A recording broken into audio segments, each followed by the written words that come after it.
4, 3, 2. Well, good morning everybody from Las Vegas here at the Venetian Hotel, and what a press conference we have here, what a fight we have here. December 4th, MGM Grand, live on the zone. Devin Haney will defend his WBC World Lightweight Championship against the former two-weight world champion looking to become a three-weight world champion, Diaz. It marks an incredible run live on the zone, 10 events in the next 7 weeks in 6 different countries. Of course, next week we have a big double header with Kid Galahad in Sheffield with Terry Harper, Chris Billum-Smith, and then we pass over to Golden Boy for Munguia against Rosado. Then we have a World Championship quadruple header with Demetrius Andrade, Julio Cesar Martinez, Akhmad Aliyev and Kaylee Reese against Kumara. Then of course at Madison Square Garden, Teofimo Lopez against George Kambosos, followed by, in Las Vegas, Haney against Diaz, Conor Benn, Katie Taylor on the 11th, Chisora and a huge card in Manchester. It's an incredible year, incredible end to a great year live on the zone. We're here today to talk about this tremendous fight. I thought we wouldn't get there. Plenty of talk on social media, and I'm so delighted that these two fighters have put pen to paper for an incredible fight here in Las Vegas. General sale has just begun. We did over 3,000 just on pre-sale yesterday, expecting a full-up MGM Grand for a great fight on December 4th.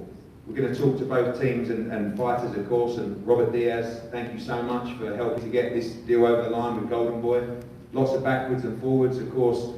Unfortunately for Ryan Garcia, pulling out the original fight with Jojo Diaz, it was a blessing for us that this fight could take place, and I know you and the team very confident that your man can be victorious and become a three-weight world champion on December 4th. Absolutely. Thank you, Eddie. Thanks for having us here today. But this just shows, this is proof right here, that when the fighters want to fight, and it's not just talk, fights can get done. Promoters are willing to work together, fights can get done. With Jojo Diaz, this is not anything new. You guys know how he's come up. His whole career has been tough, but his whole career he's been raising his hand. I will fight anybody. Here's proof. We're here today to announce this great fight, but it takes two. Here's a young man with a lot of talent who's willing to step in the ring with anybody. Come December 4th, it is a real fight. It's an even fight. Devin reminds me a lot of a fighter from the past, Prince Nassim Hamed, a flashy, badass fighter. But Jojo reminds me a lot of a little Mexican fighter named Marco Antonio Barrera. And what did he do at the MGM Grand? Well, you will see December 4th. Thank you. Robert, you are a big part of the Linares team. Obviously, last time out in May, a tremendous fight with Devin Haney. His first real step up in that fight as well, but expect a different kind of challenge from Jojo Diaz. I know he's been quite vocal that he felt Linares was at the back end of his career and said that he beat an old man that night. We saw a motivated Linares, but a whole different challenge in Jojo Diaz. Absolutely, Eddie. Jorge Linares, we all know, put on a great performance. Devin, congratulations. You did surprise me because you showed a lot of experience in the fight. Even though you hadn't been in that type of fight, you needed that type of fight to get you to another level. The difference between Linares and Jojo, it's about 10 years difference. I mean, there's a big age difference and activity. Jojo's been active where Jorge wasn't. So Jojo, come round 1, will get started round 1, not in round 8. Thank you, Robert. Bill, welcome as our partners with Devin Haney Promotions. Literally, every time I asked you about an opponent, and there was probably 4 or 5 options for this day, yes is always the answer. You guys really are ready to step up and fight anyone in the division. I know you're particularly happy to see this challenge for Devin back in Las Vegas. We had a great crowd for Haney against Linares last time. I think we'll fill up the MGM this time, and right fight, right time for Devin Haney. Absolutely. First of all, I want to thank DAZN, Golden Boy, Matchroom, and everyone that had the patience to make this fight happen. I believe that this fight, not only for Devin, is the right fight, the right next fight, but it's the right next fight for Jojo. Me and Jojo got a chance to talk, and Jojo's a man of his word. I think that things got a little bit shaky. We got a little bit worried. But, you know, all in all, the fight is happening. As far as Mr. Diaz, you know, he's a great man. You know, he's saying different suit, same thing that he said with Jorge Linares. So, you know what I mean? He came and said that they were going to do the same thing that he's saying with Jojo. The experience, I think we have to count Devin for all the experience that he did get in that fight against Jorge Linares. Tremendous fighter.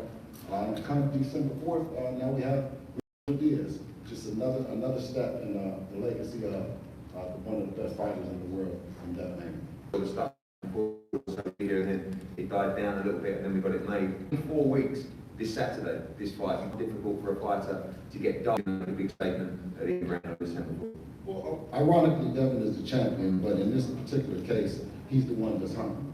He's been hunting for Jojo Diaz. We were under the assumption that Jojo, when he fought against Javier Fortuna, that he was going to be Devin's mandatory. So we've been preparing for, you know, since he was become the mandatory. So we're ready for Jojo Diaz, and we hope that he's ready. Devin is going to come.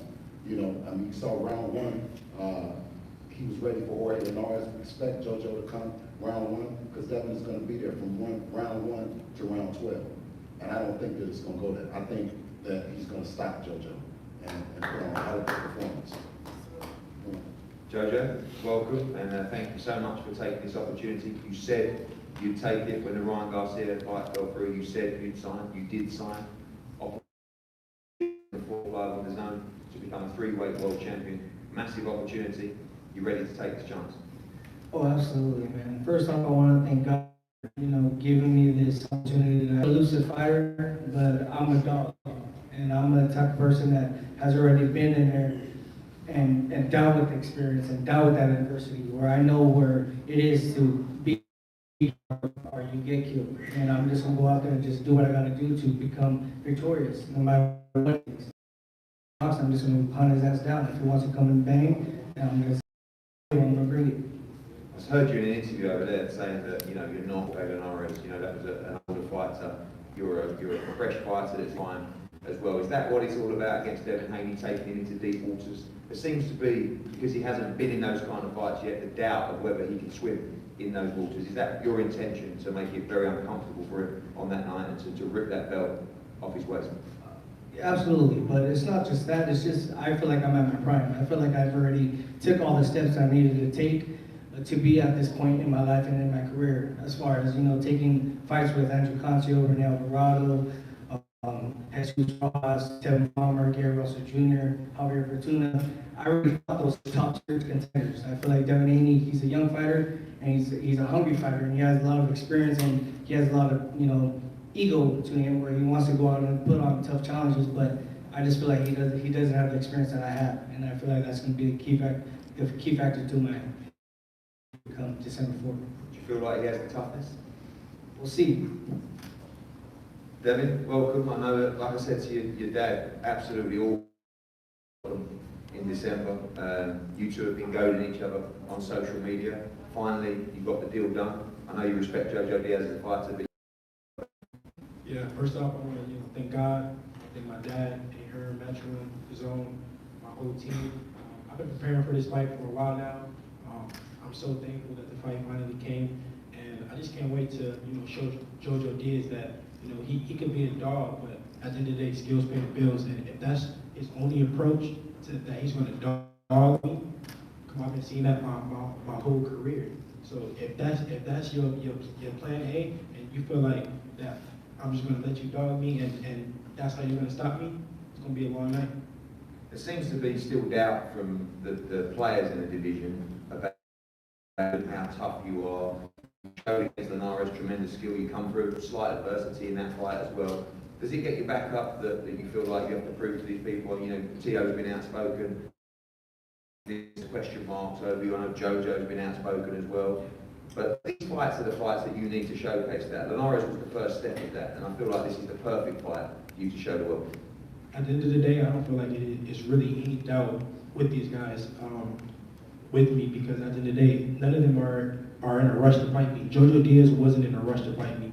I feel, and I tell guys the same thing. They know my skill set. They know how much I bring to the table. And if Jojo didn't take fight, the world would have known, you know, what it really was. And come December 4th, you know, they're gonna. But there's always the chance of overlooking a great fighter like Jojo Diaz. That's not going to happen with you on December 4th. You're fully focused on this opportunity. Of course, everyone's talking about these super fights in the division, but I guess we all feel this is a super. He's telling us that he's coming there to, you know,